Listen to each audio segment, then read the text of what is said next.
So, my last video, I said some stuff about anarchism, but I also want to mention that I think anarchism is actually incredibly dumb as an idea.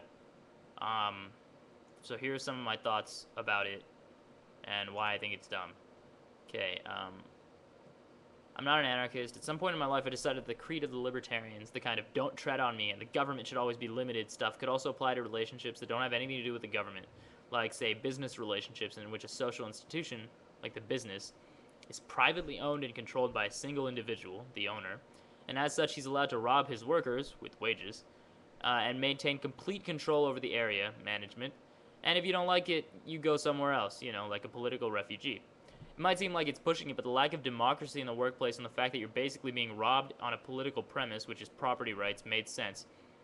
But I've discarded both ideas mostly for the following reasons, which I've never really explained in depth. I have to explain that discarding anarchism is not for the reasons people typically give when dismissing anarchists as kooks and crazy people.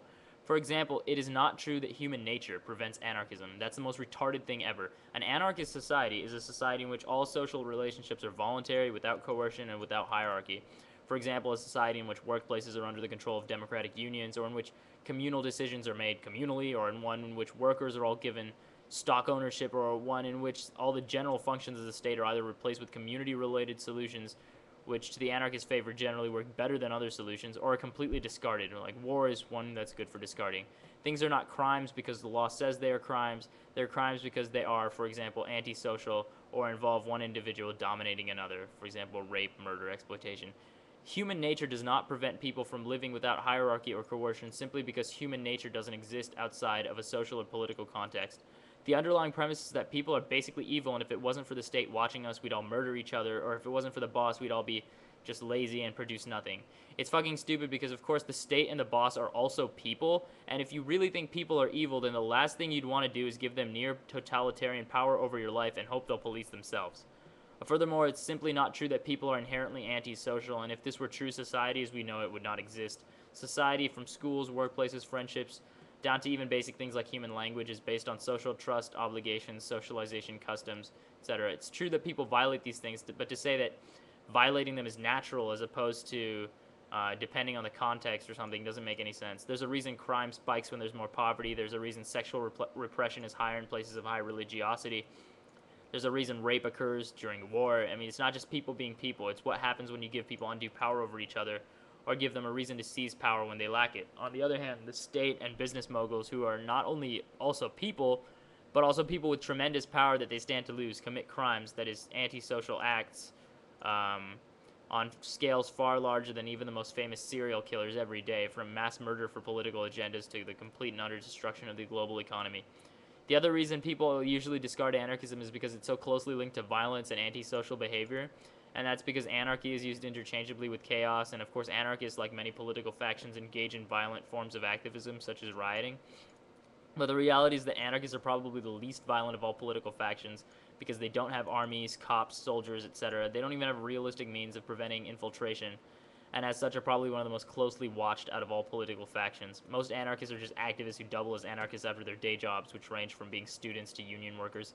Many of them are just full-time volunteers and community organizers. That's literally as violent as they get. Their violence is throwing rocks at cops, smashing windows, and the rare Molotov cocktail. Compare that to white phosphorus bombs from the US military, or nuclear arsenals, or even just organized crime. They're all far more violent than these people. So anarchism sounds nice, not that violent, all about putting checks on private and state power, community organizers, students, well-meaning types. What's missing? For starters, you need violence. Nobody ever comes out and says it, but if you want to win a war, you need violence. The one anarchist society that you'll hear these anarcho people always bragging about is Spain, where for some time under a year, a Spanish anarcho-syndicalist union with a militia managed to take control of parts of Spain. But this is only after 40 years of state repression by both communists and right-wing ultranationalists, during which hundreds of people were murdered. The only time they were able to actually take some degree of power was when the much stronger factions were busy fighting each other. And of course, within a year they had been defeated by the fascists and by backstabbing Reds. During that time, the central bureaucrats of the CNT, which is the anarchist union, which weren't even supposed to exist, were powerless to stop anarchist violence against random people. The anarchists were able to prove that an anarchist society could exist, but they were unable to sustain it when the Spanish government was falling apart. They scared away all of their potential friends, like the USSR, which withheld weapons from them. Secondly, you need hierarchy, which of course anarchists are well aware of. That's why they created this wonderful trick in which you join a consensus decision-making circle based on non-hierarchical organizing. Of course, that's just what it's called. In reality, there's a definite hierarchy based on who's been in the circle the longest, what demographic the members come from, which is usually wealthy, white, pissed off, and just kind of left-wing.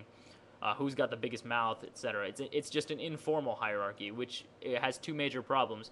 Outside of there being an obvious hierarchy, there's also an incredible lack of accountability. When shit doesn't happen or should not have happened, there's nobody to blame because nobody was in charge. And of course, when someone has to be blamed, it can just be anyone in the group. So hierarchies simply develop in the absence of formal structures to limit power. This isn't to say people can't live without hierarchies, but if you're engaging in a political struggle, then yeah, you need some hierarchy, and anarchists are living proof. So fuck anarchism. The scam is simple. Propose a wonderful and arguably possible idea for how society should be structured, and then pay attention to how people come up with all sorts of ridiculously stupid excuses for why it wouldn't work, from human nature to, oh, but we need war and government and police and religion and patriarchy, or, you know, anarchists are violent, armies and governments are so wonderful and peaceful, and all sorts of other obviously bullshit arguments. And the completely bullshit attacks on anarchism qualify anarchism. So while they're attacking it with ideology, you're more and more likely to trust the invisible dictatorship of the anarchists. And every time you lose a battle from every side of the political spectrum, from losing it in the intellectual realm where all the self-described anarchist intellectuals are slowly dying, to losing it in the streets against cops, to losing it in the press where anarchists are seen as violent and cops and armies are seen as peaceful, you become more entrenched with the feeling of this righteous victimhood.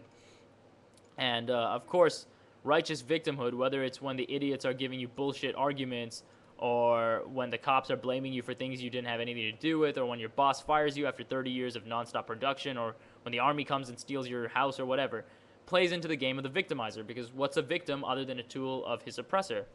Victims should become masters of their own fate, and they don't need a bunch of people that banalize oppression to do it. Once you step away from how abstract politics can be and look at each struggle in context, it becomes obvious that to win, you have to play politics, no matter whether or not a social revolution is possible. Is it really fair to tell Spanish workers that they should risk 40 or 50 years of non-stop state repression and violence, hoping for a time in which stronger powers will kill each other, just to get a society that might be completely free for a little bit of time? Those same workers have political strengths that they could use to fix their own problems, from the police to the military to the Communist Party to the church to capitalists, etc. Why should they discard these sorts of affiliations just so everyone is free? Whatever the hell that even means. I mean, look at these examples. I'm not going to give you, they all come from my personal experience, but they're personal experience dealing with people who are basically pinned to this semi-coherent theory. I mean, the definition of an anarchist society I gave you earlier probably isn't even a good one. I mean, for example, some people there's no stock ownership, there's no ownership of the actual factories, but at the same time, workers control it, so it's kind of just absurd. So here are some examples. Anarcho-feminists often rant that porn is like rape, and anarchist posters in Spain put forward the notion that speciesism equals racism equals sexism, with photos of a donkey, a black guy, and a white woman. So apparently women, blacks, and donkeys are the same, and apparently being paid $800 an hour to suck a guy's dick on camera is the same as being anally assaulted by a stranger in an alley on the way home from work. They'll actively oppose both sides in a conflict between two very uneven powers, for example, opposing Hezbollah in Lebanon and any form of Palestinian violent resistance, because those are apparently equal and just as bad as Israel's brutal military control of Palestinian territory in parts of Lebanon. An anarchist once told me that he wouldn't dare attend the Gaza flotilla protests because of the lingering Islamism and anti-Semitism, both things that are loosely defined for the convenience of retarded leftists, Islamism being anything Muslim people say in Arabic, and anti-Semitism meaning any criticism of Israel that the left can't swallow because of its shitty dogmas. Antifa, anti-fascists, usually just anarchists, chapters spend their time trying to shut down Holocaust deniers while expressing ignorance of the fact that other major and more recent genocides are even denied at all. One group of anarchists called me a fascist infiltrator because I said fascists should have the right to freedom of speech, even though that's exactly what a lot of the early anarchist philosophers said.